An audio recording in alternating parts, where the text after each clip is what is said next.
জাকির ভাই, আমার প্রশ্নটা বায়াত নিয়ে।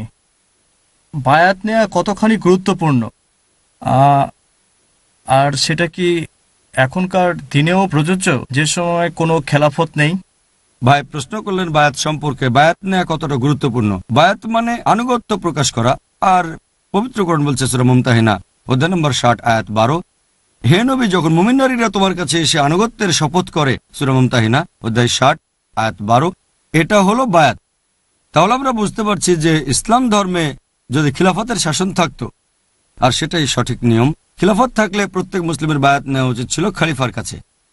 যদি কোনো খলিফা থাকে তাহলে খলিফাকে মেনে চলতে হবে, সব নিয়মকানুন মেনে চলতে হবে। তবে দুর্ভাগ্যজনকভাবে এখন কোনো খিলাফত নেই। যদি থাকতো তাহলে বাধ্যতামূলক। আমরা নবীর কাছে একটা বায়াত নিয়েছি, তিনি আল্লাহ সুবহানাহু ওয়া তাআলার সর্বশেষ ও চূড়ান্ত রাসূল, আর এটা খলিফার কাছে। কোনো খলিফা থাকলে তার কাছে বায়াত নেওয়াটা মুসলিমদের জন্য বাধ্যতামূলক, পুরো মুসলিম উম্মাহ। দুর্ভাগ্যজনকভাবে এখন কোনো খিলাফত নেই।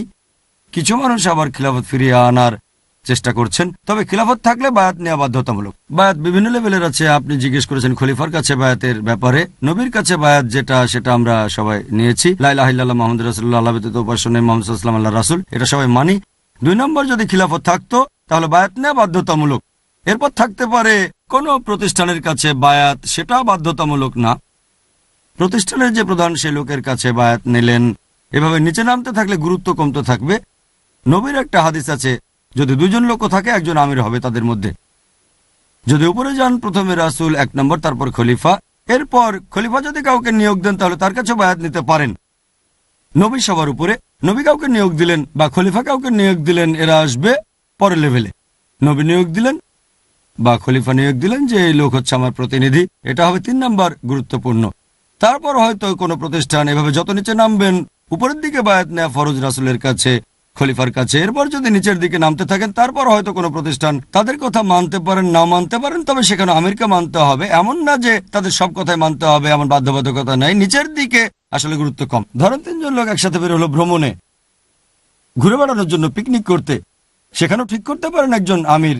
যদি তাকে না মানেন হয়তো সে কম জানে, এটা সম্পূর্ণ আলাদা একটা ব্যাপার। এখানে লেভেলটাই একরকম না। সেখানে আমিরের কাছে বায়াত নিচ্ছেন না, তবে ঠিক করবেন একজন আমির। যখন আমির ঠিক করবেন তখন মানছেন সে আপনাদের প্রধান। হয়তো খলিফার মতো করে তার কাছে বায়াত নেবেন না, তবে আমির ঠিক করবেন। আর এই ব্যাপারটাও এক এক লেভেলে এক এক রকম হবে। মুসলিম হিসেবে রাসূলের কাছে সবাই বায়াত নেবে, খলিফার কাছ থেকেও বায়াত নেবে। নিচের দিকে গেলে গুরুত্ব কমতে থাকবে। আর এখন দুর্ভাগ্যজনকভাবে কোনো খিলাফত নেই, তবে আসলে বায়াত নেওয়াটা বাধ্যতামূলক। আশা করি উত্তরটা পেয়েছেন।